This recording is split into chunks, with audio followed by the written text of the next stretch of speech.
इस समय हम मौजूद हैं सोरो सूकर क्षेत्र। गंगा जी को अपने नखों से चीरा, उनके पैरों से हरपति गंगा प्रकट हुई।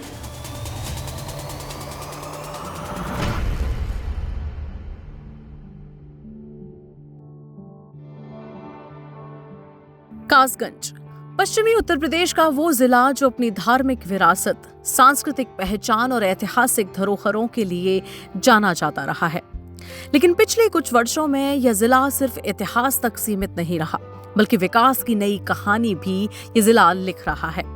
उत्तर प्रदेश की विकास यात्रा के चलते आज हम आ पहुंचे हैं पश्चिमी उत्तर प्रदेश के कासगंज में, और इस समय हम मौजूद हैं सोरो सूकर क्षेत्र, कासगंज का हृदय, यहाँ की तीर्थ नगरी सोरो जी।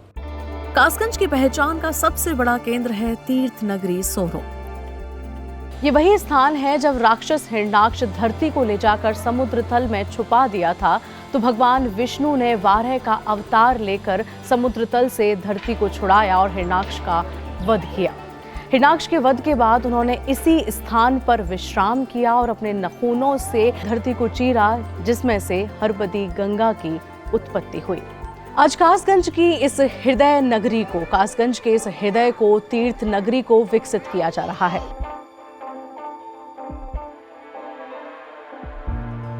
सरकार की तरफ से आया भी है एक योजना 15 करोड़ की। हमारी गंगा जी में भी विकास हुआ और हमारे इधर क्षेत्र में भी बहुत विकास हुआ। नमा तस्मै बरहायायो लील युद्धरते मई खुरु मध्य यशोगत्वा मेरु खड़खड़ायते। मतलब भगवान का इतना विकराल रूप था, जो समुद्र पर्वत होते, हिमालय होते, उनके खुर में आ जाते थे। इतना विकराल रूप भगवान बराह का था। उन्होंने अपने जो गंगा जी को अपने नखों से चीरा, उनके पैरों से हरपति गंगा प्रकट हुई। श्याम वर्ण शरीर त्याग कर भगवान श्वेत वराह रूप में इधर सूकर क्षेत्र में विराजमान हो गए। जब ये सूकर क्षेत्र में जैसे विराजमान हुए, तो भगवान बराह ने अपना इधर विराजमान हुए, तो इस कारण इसको 5 योजन विस्तीर्ण सूकरे हरि मंदिर, इसलिए इसको 5 योजन बसा हुआ इसको सूकर क्षेत्र कहा जाता है। कासगंज की पहचान का सबसे बड़ा केंद्र है सोरो। यही वो भूमि है जहां महाकवि संत तुलसीदास जी ने शिक्षा ग्रहण करी। यही वो भूमि है जहां पर भक्ति और साहित्य की वो धारा निकली जिसने पूरे भारत को जोड़ दिया। ये सोरो है, ये तीर्थ नगरी सोरो है, और इसी बात को ध्यान में केंद्रित रखते हुए यहाँ लगभग 22 करोड़ की लागत से विकास कार्य किए जा रहे हैं। यहाँ पंचकोसी परिक्रमा मार्ग का पुनरुद्धार किया जा रहा है। यहाँ पर सूर्य कुंड, जहाँ पर भगवान विष्णु ने सूर्य को गीता का उपदेश दिया, उस कुंड का भी पुनरुद्धार किया जा रहा है। ये कासगंज का हृदय है सोरो। परिक्रमा मार्ग के उद्धार के लिए 2,60,88,000 रुपए खर्च किए जा रहे हैं, ताकि आस्था सुविधा से जुड़ सके।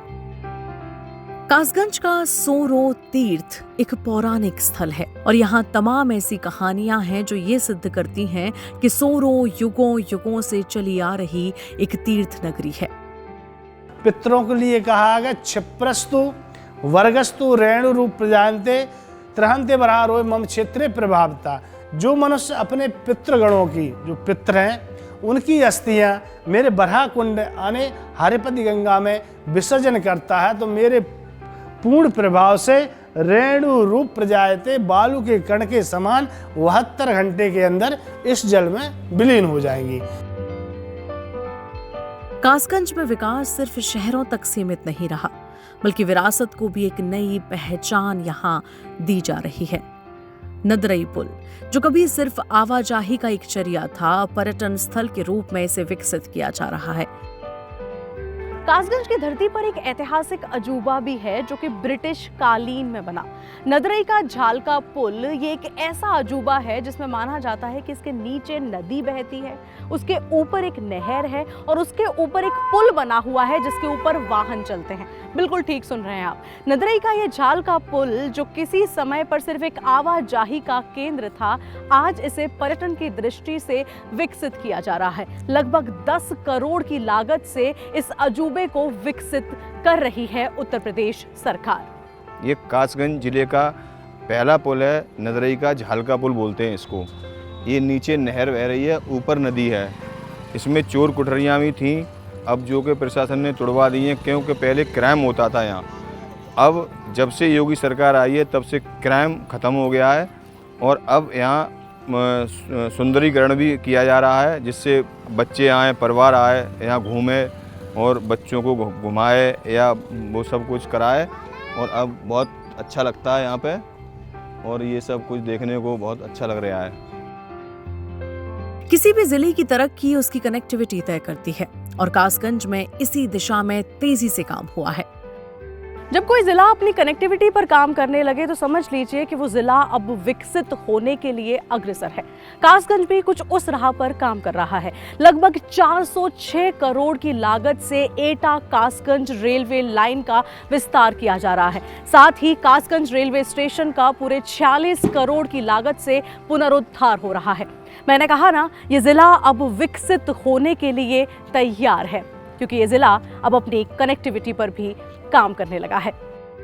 कासगंज एटा रेल लाइन विस्तार पर 406 करोड़ रुपए खर्च किए जा रहे हैं। वहीं अमृत भारत स्टेशन योजना के तहत रेलवे स्टेशन के पुनर्निर्माण के लिए 36 करोड़ रुपए की परियोजना चल रही है। बेहतर सड़कें, बेहतर रेलवे नेटवर्क और आसान कनेक्टिविटी अब कासगंज को नए अवसरों से जोड़ रही है। सहावर बाईपास के लिए 35 करोड़ रुपए स्वीकृत किए गए हैं ताकि ट्रैफिक कम हो और व्यापार को गति मिल सके। कासगंज अब सिर्फ धार्मिक पर्यटन नहीं बल्कि इको और हेरिटेज टूरिज्म की दिशा में भी आगे बढ़ रहा है। दरियागंज स्थित झील के सौंदर्यीकरण के लिए 40 करोड़ रुपए खर्च किए जा रहे हैं, जिससे यह क्षेत्र पर्यटन और स्थानीय रोजगार दोनों का एक नया केंद्र बन सके। गंगावन, सूर्यकुंड और श्री यंत्र मंदिर जैसे स्थल अब स्थानीय पर्यटन को एक नई पहचान दे रहे हैं।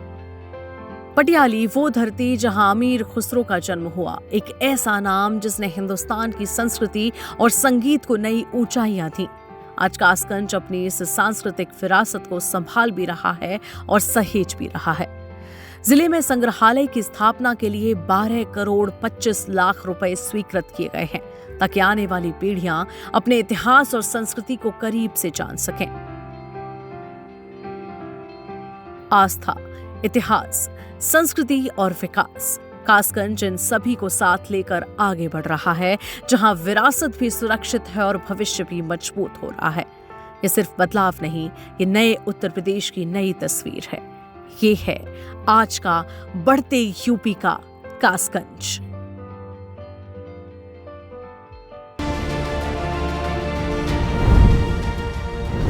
बढ़ते यूपी के 75 जिले, 75 कहानियां।